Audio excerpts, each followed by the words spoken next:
여러분, 파월 이러면요, 미국 중앙은행의 총재 제롬 파월을 말합니다.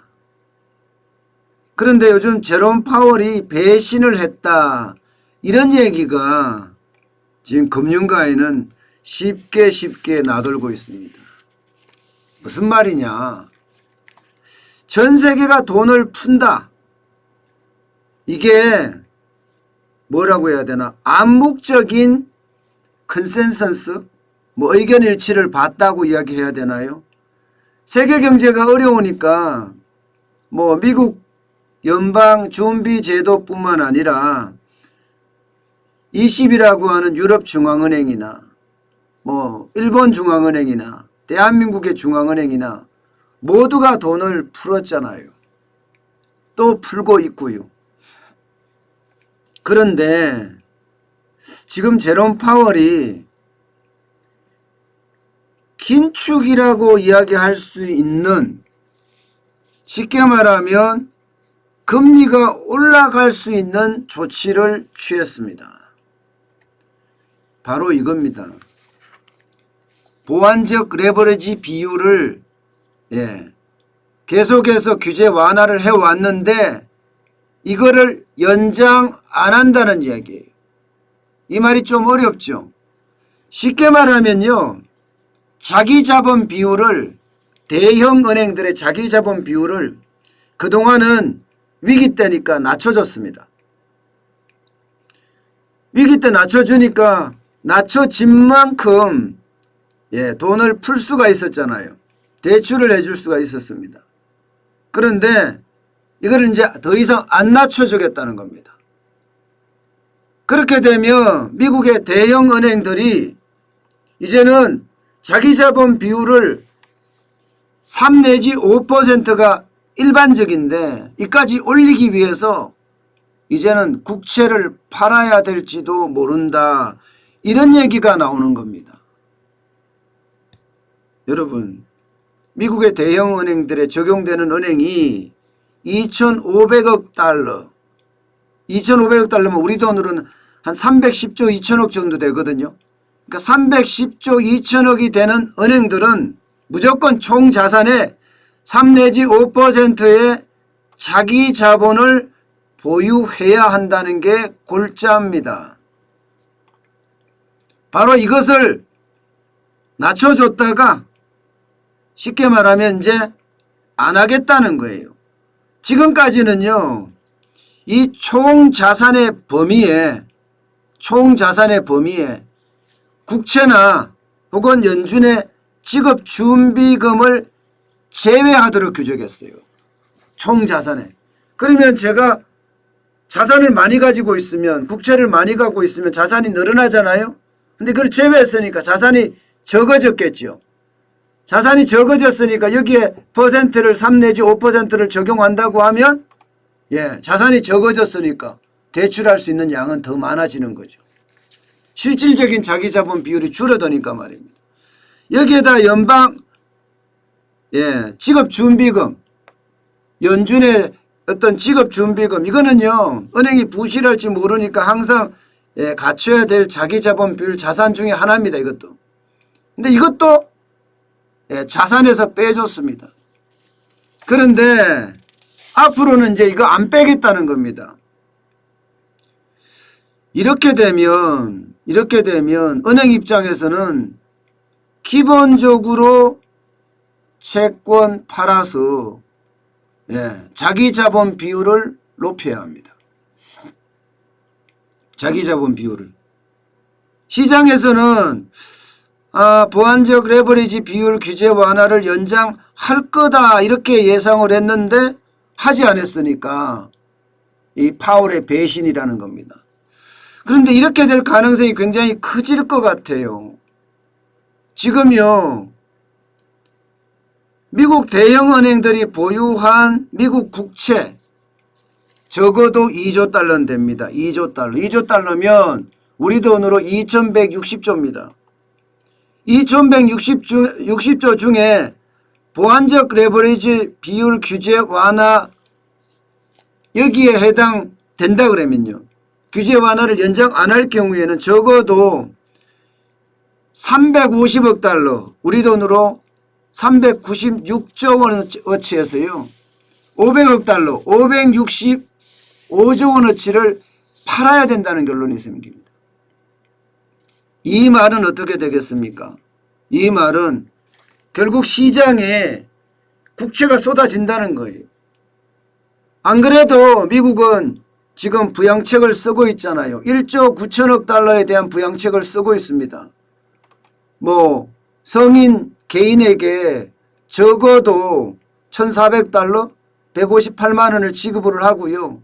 실업급여수당에는 300달러를 추가적으로 9월까지 지불한다. 뭐 그 외에도 여러 가지 백신 공급이라든가 하여튼 시장에 돈을 푸는 이야기는 굉장히 많은데 그런 걸 다 합쳤을 때는 그 돈이 무려 말입니다. 우리 돈으로 2140조가 돼요. 2140조. 그런데 이렇게 돈을 풀라 그러면 국채를 발행을 할 수밖에 없거든요. 국채를. 그러니까 국채시장이 그게 나오는 데다가 대형은행들이 또 국채시장에 미국의 국채를 내다 팔게 되면 국채가 공급 과잉이 일어납니다. 채권은 공급 과잉이 일어나면요. 할인율도 많이 해줘야 되고 금리도 많이 올려야 됩니다. 금리도 많이 올려줘야 돼요. 지금 당장 미국 대형은행들은 지금 팔아야 된다는 결론이 생깁니다. 팔아야 된다. 그러니까 어떻게 되겠어요? 공급 과잉이 되니까 채권이 올라갑니다. 지금이요. 지금 10년 만기 미국 채권 금리가 1.732까지 올라갔습니다. 시장에서는 한때 1.75까지도 올라갔습니다. 이대로 계속 가면 금리가 계속 오를 거다 이렇게 예상을 하고 있어요. 오를 거다. 저는 미국의 채권 금리가 올라간다. 이 말은 대출금리도 올라간다는 이야기잖아요. 대출금리도. 대출금리가 올라간다는 이야기는요. 이게 세계 시장에는 큰 충격을 줄 수가 있습니다. 어떤 충격을 줄 수가 있느냐. 해외 투자 자금이 대출 금리가 올라가기 때문에 국내로 돌아갈 경우가 많아지는 거예요. 특히 신흥국에서는 이런 일들이 굉장히 많이 벌어질 거라고 예상을 하고 있습니다. 신흥국에서는. 지금 실질적으로 말입니다. 브라질이나 이런 은행들 말입니다. 금리를 올리고 있어요. 돈 빠져나가지 못하게끔요. 자, 브라질은 2%에서 2.75까지 제가 올렸습니다. 벌써 올렸습니다. 이건 올린다고 저도 한번 말씀을 드린 경우가 있습니다. 여기다가 소비자 물가 상승률이 5.2%까지 지금 올라가고 있어요. 그러면 계속 올려야 됩니다. 러시아도 올렸어요. 결국은요. 4.25에서 4.5%까지 올렸습니다. 소비자 물가 상승률이 5.7%까지 올라갑니다. 여기다가 터키는 17%에서 19% 올렸습니다. 소비자 물가 상승률은 15.61%입니다. 난리도 아니죠. 오죽했으면 중앙은행 총재를 전격 해임까지 했겠습니까? 지금 인도도 소비자 물가 상승률을 보세요. 5%를 넘어섰습니다. 이렇게 되면 금리를 올릴 수밖에 없습니다. 나이지리아 이거는 뭐 어쩔 수 없이 올려야 될 거예요. 지금 현재가 11.5%인데 소비자 물가 상승률이 17.33%예요. 인플레이션이 계속된다는 거잖아요. 올려야 됩니다. 이게 아르헨티나 보세요. 아르헨티나. 지금 금리가 38%예요. 38%예요. 그런데 물가 상승률도 40.7%입니다. 이렇게 되면 올려야 되겠죠. 여기도 금리를 올려야 됩니다. 안 올릴 수가 없습니다. 지금 세계가 모두 금리를 올리는 방향으로 지금 돌아서는 그런 모양새예요.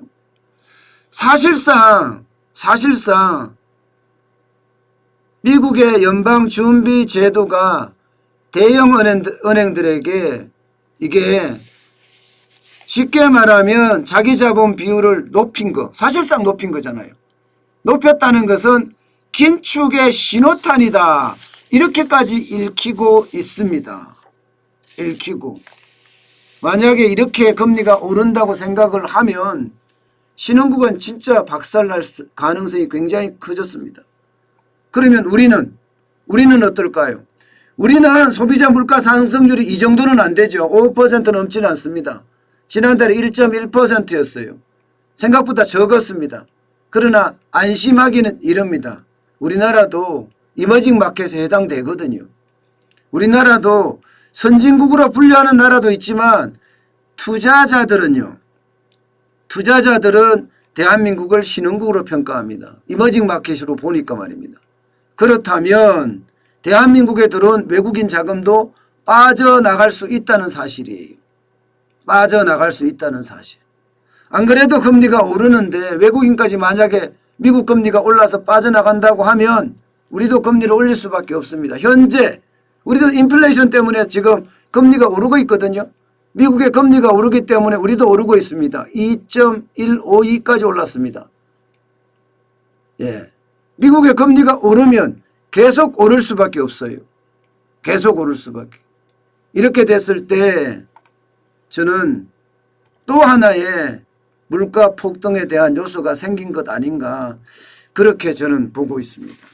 여러분, 이 제롬 파월이 대형 은행들의 어떤 자산 비율, 자기 자본 비율을 이렇게 다시 높인다는 사실은요, 결국은 미국이 긴축을 썼다. 아직 뭐 썼다는 표현까지는 좀 하기가 어려워요. 왜냐하면 정부가 직접 한 것이 아니라 대형 은행들이 채권을 팔아야 되는, 채권을 팔면 현금이 들어오잖아요. 그럼 자기 자본 비율을 은행은 맞출 수가 있거든요.